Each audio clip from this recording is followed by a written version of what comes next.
Today marks 1658 day of day lessons, day reflections.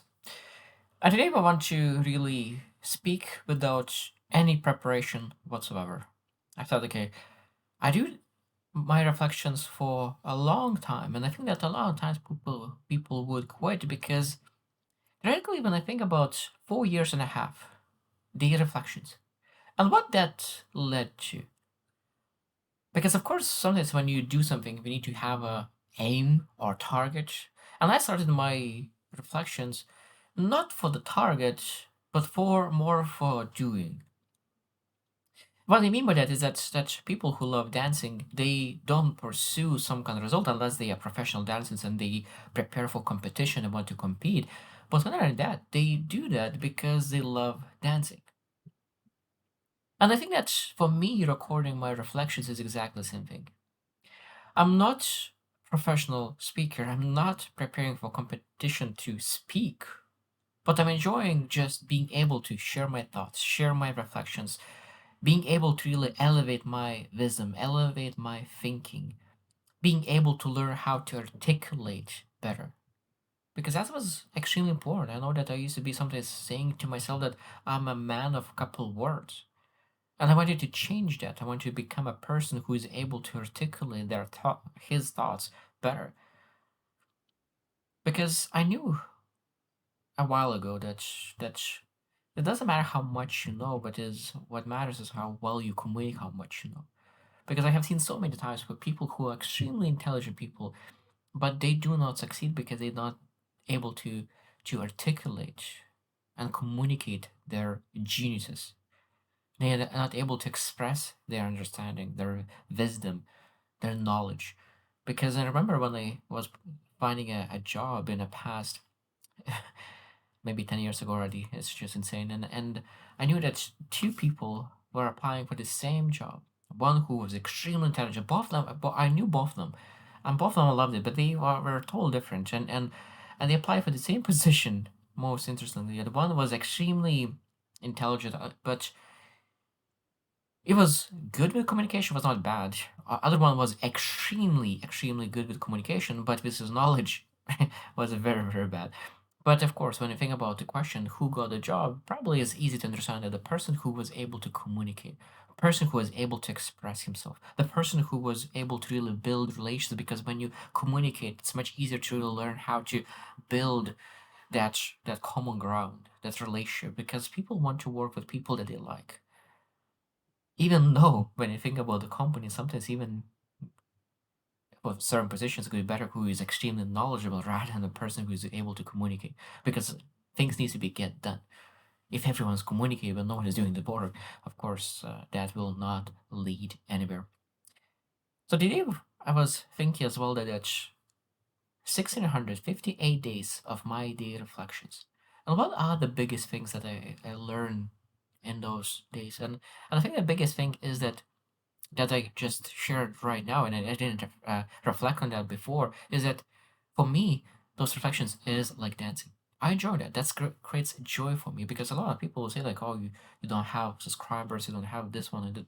Why you do that? Why you don't quit on the things that doesn't bring some kind of external results? But this is not what I'm looking for. That's maybe it will change in the future. Maybe I will want that, but not at the moment.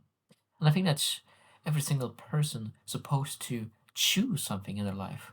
Where it's like, okay, like I do that because it brings joy for me. Not because it looks nice, but because it brings joy to me.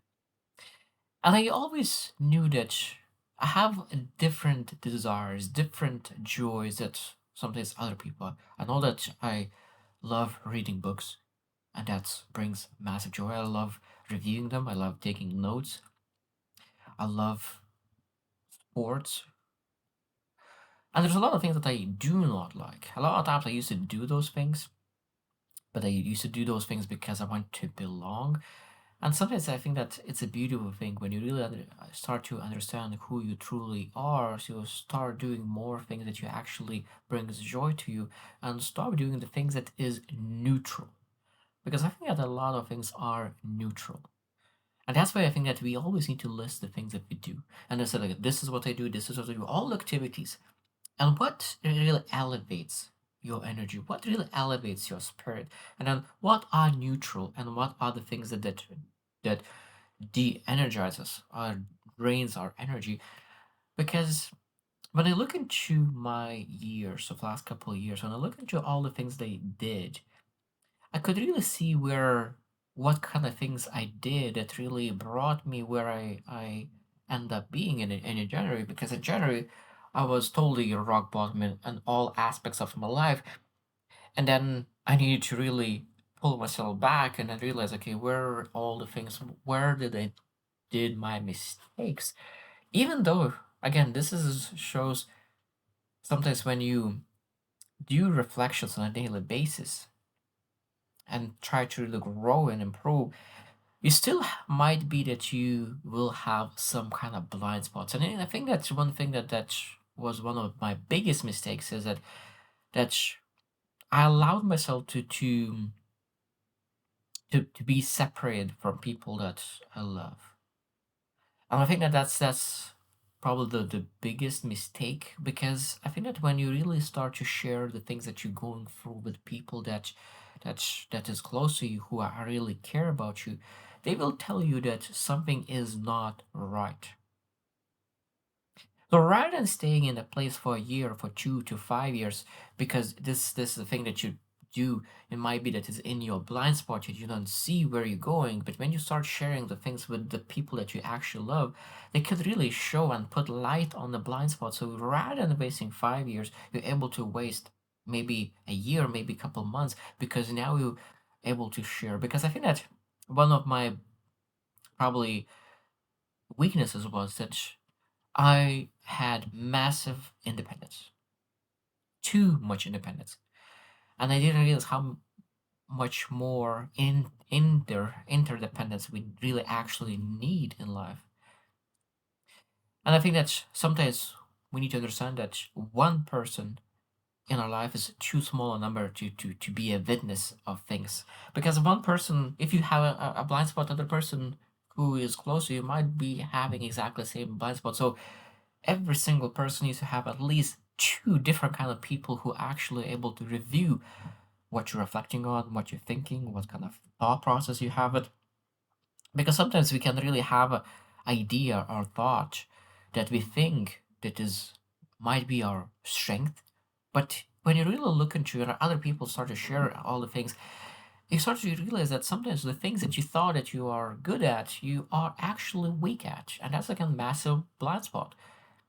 And when you're able to really share and communicate, that's where true growth is. And I think that that's a beautiful realization for me over the last couple of years, that I didn't had a really good soundboard for the last couple of years, even though that I probably 5 years I used to have, and 5 years ago, maybe a little bit, maybe 6 7 years ago, was I was on a peak in on the mountain, and I had so many different kind of mentors. And I think that's again one of the biggest things that really separated me and allowed me to grow very, very, very fast was guidance and advisors. And then I made some choices that led away from my mentors. And that's where I think that all started to really crumble and led you until like it took me years until I realized that I was in a wrong train. Because sometimes you get on a train and you're waiting until the next stop, and then sometimes you stop at the train and you hoping that you're still in the right train, and you stay, and then doors shuts down and you go to another station, and then you again the next station comes in, and you don't want to change, you think that maybe this is the right thing, and then you miss the stop again. And of course, one thing is that the longer you stay on this train, the longer you will need to potentially even come back with the same train but going opposite direction, or maybe you'll need to find someone like, because it might be that you're going that direction but you're supposed to go that direction, so there'll be a massive gap, and the longer the wait, the bigger the gap is. And that's exactly where I found myself. And that's why I said it at the beginning of the year, where there was a lot of reflection to realize, okay, where I made mistake. And I stayed in a wrong train for much, much longer than I needed to be. But again, Oh, at the moment, I say that probably this was the best thing for me because I have the most content I ever had. I have the most peace I ever had. At the same time, I have much more power within myself because in the past, I used to do a lot of things sometimes to please others, to be accepted, maybe to validate, even though that was not big in this, but I still I had those moments.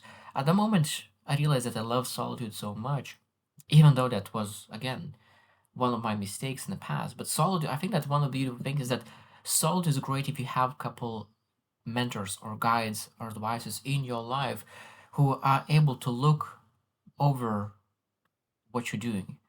Because if you are in the solitude without having a guidance and mentorship, at that moment it becomes scary. Even though that sometimes you can have people in your life, but those people actually is sabotaging you, and that's why extremely important. I always used to speak how important is mentorship, but now after speaking even like those 11 minutes, I realize that mentorship is immensely important, immensely important, and I think that that's one thing that I need to get back into my life as well, because at the moment I do not have a mentor, but that's something that will need to be changed in a very near future. And I hope that you reflect as well. Who is your guidance? Who is your guiding board? Who is you? Who is mentoring you? Of course, you can mentor someone. And interesting because when I was mentored by so many different people, at that season I mentored a lot of people as well. At the moment, I'm not get mentored and I do not mentor. I know that in the future when I will get mentored again, I will start mentoring people as well because I think that if you are mentoring people, you must have mentored. Otherwise, you're a hypocrite. And if you are mentored and you don't mentor anyone, I think that you don't sustain the knowledge that you're receiving actually from a mentor. So today I didn't had any topic. I went to a lot of different ways, but the most important thing that sometimes I think is a beautiful thing when you really sit down and really allow your thoughts to go to different directions and ask, okay, what is in my mind that I never reflected on or thought about, and find some good thoughts, ideas to reflect on. So I hope you choose to win and see you tomorrow.